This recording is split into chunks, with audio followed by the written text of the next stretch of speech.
Nous pensons particulièrement au directeur de la radio en la personne du pasteur Daniel Surbon, que nous saluons. Et nous saluons bien sûr tous nos collaborateurs et collaboratrices de la radio RTU, Radio Triomphe Universel. Voilà, donc tout un chacun, nous allons réfléchir pendant, je disais, pendant 40 minutes avec notre ami Jean-Luc sur ce thème, la Bible et ses contradictions.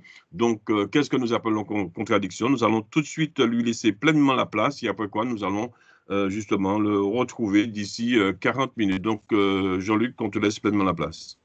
Merci Jules pour ton introduction. Merci Thierry qui a la technique et puis merci à tous les auditeurs qui nous écoutent et puis je salue en même temps tous ceux qui nous regardent sur Facebook. C'est vrai, c'est une thématique que j'ai jamais exposée, que j'ai jamais prêché dessus, que j'ai jamais enseigné dessus. Mais c'est une thématique qui est au fond de mon cœur depuis des années.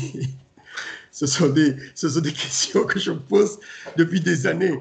Alors, soyez indulgents si je ne suis pas clair sur certains thèmes, parce que des fois je trouve que certains versets que nous allons développer, je ne les trouve pas trop clairs. Alors, excusez-moi si moi je ne suis pas clair, parce que certains versets, je ne trouve pas trop clairs. Alors, comme introduction, je vais commencer par deux versets que nous citons souvent par rapport à la Bible. Je vais commencer par Apocalypse 22, versets 18 à 19, et puis 2 Timothée 3, verset 16. Apocalypse 22, verset 18 à 19, dit à tous ceux, en parlant du livre de l'Apocalypse, à tous ceux qui entendent les paroles de Dieu écrites dans ce livre, voici ce que moi, Jean, celui qui a reçu la révélation, celui qui l'écrit, il dit, j'affirme.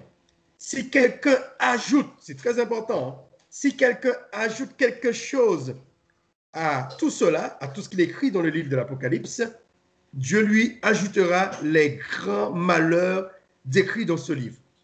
Le verset 19, il dit, si quelqu'un, après avoir ajouté, ou si cette personne fait le contraire, si quelqu'un enlève quelque chose aux paroles prophétiques de ce livre, je rappelle qu'il parle du livre de l'Apocalypse, non de la Bible, Dieu lui enlèvera sa part. Écoutez bien, c'est le salut qui est en jeu là.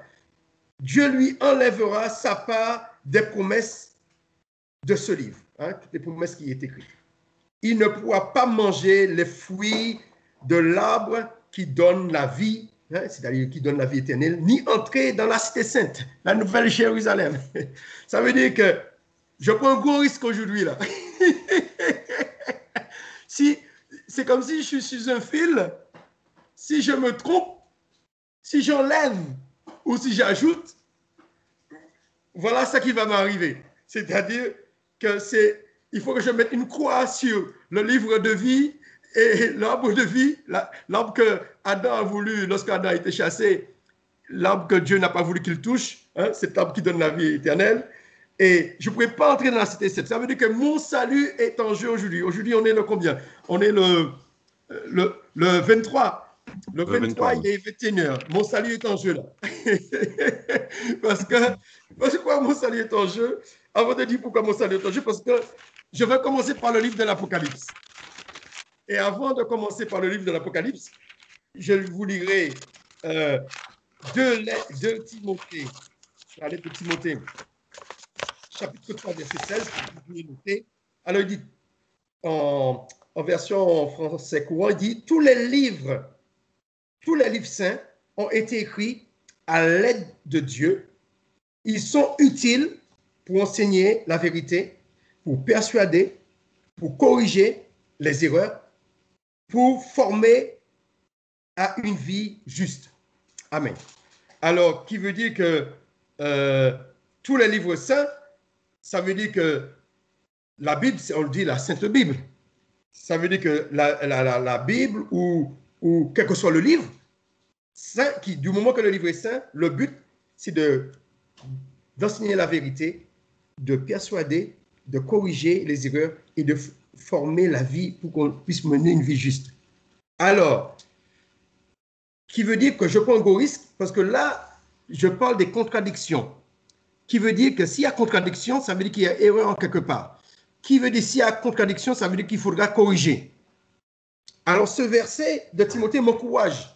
Parce que je me dis, si un verset est mal interprété et mal corrigé et mal dit, il faut le corriger afin que ce verset puisse être utile pour persuader, pour être utile pour enseigner la vérité. Si on voit qu'il y a une erreur, ça veut dire que ce n'est pas la vérité. Alors, si on voit que ça risque de glisser un mensonge, il faut corriger. Parce que si l'écriture est sainte, il faut que ce soit la vérité. Si l'écriture est sainte, il faut que ça persuade. Il faut que si l'écriture est sainte, il faut que ça corrige nos erreurs. Et il faut que ça nous mette dans une vie droite. Amen.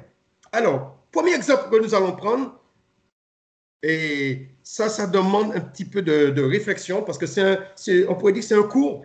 J'invite tous les pasteurs, les docteurs, les prophètes, les apôtres de prendre note, où ils vont regarder la vidéo. Et parce que la Bible dit, Paul, je crois qu'il dit, examinez toutes choses. Il est dit ne pas mépriser les prophéties, mais d'examiner toutes choses. Ne tenez pas l'esprit, mais d'examiner. Alors, la Bible que nous avons, les acteurs, les personnages de la Bible, ils sont tous hébreux. Ils parlent soit hébreu, soit araméen. Et aujourd'hui, nous allons travailler sur le Nouveau Testament. Le Nouveau Testament, a été écrit, que nous avons, a été traduit à partir du grec. Alors, on va essayer de voir, est-ce qu'il y a erreur, est-ce qu'il n'y a pas erreur? Est-ce que c'est volontaire ou est-ce que c'est involontaire? Alors, nous allons prendre comme premier exemple le livre de l'Apocalypse, qu'il ne faut rien enlever, qu'il ne faut rien ajouter. Là, c'est un gros poisson. Nous allons prendre le livre de l'Apocalypse à partir le chapitre 7 du verset 4 à 8. C'est un chapitre qui est très cher aux témoins de Jéhovah, qui parle des 144 000. Mais moi, je ne vais pas m'exposer sur les 144 000. Le but de cette étude, c'est de voir où il y a erreur. Alors, les 144 000, il y a 12 tribus. Et chaque tribu représente un fils de Jacob, un fils d'Israël. Et là, nous allons vérifier parce qu'il manque un fils d'Israël. Et pourtant, il manque une tribu d'Israël. Et pourtant, il y a 12 tribus dans ce texte. Apocalypse 7, versets 4 à 8. Alors comme c'est assez long, la tribu qui manque, nous allons le lire, mais la tribu qui manque, c'est la tribu de Dan. Et pourtant, il y a 12 tribus. Il faudrait qu'on sache quel est l'intrus, quelle tribu qui a pris la place de la tribu de Dan. Alors, à partir du verset 4, disons le verset 5, nous dit qu'il y a la tribu de Juda, la tribu de Ruben, ça fait 2, la tribu de Gad, ça fait 3. Au verset 6, d'Azer, ça fait 4. Nephtali, ça fait 5. Manassé, ça fait 6. Siméon, ça fait 7. Lévi, ça fait 8. Benjamin, non, je vais reprendre parce que Lévi, ça fait 8. Issachar, ça fait 9. Zabulon, ça fait 10. Joseph, ça fait 11. Benjamin, ça fait 12. On le retrouve 12 tribus. Et pourtant, je vous ai annoncé, on ne trouve pas Dan. Qui a pris la place de Dan? Il y a une intrus. Il y a une intrus. Est-ce que réellement, il a reçu ces 12 noms de tribus qu'il a reçus? Ou le copiste s'est trompé de nom quelque part? Alors, comme j'ai beaucoup de sujets, beaucoup de points à développer, alors l'erreur, je pense, l'intrus du moins, je n'ai pas dit l'erreur, l'intrus est au verset 6, à la fin du verset 6. La tribu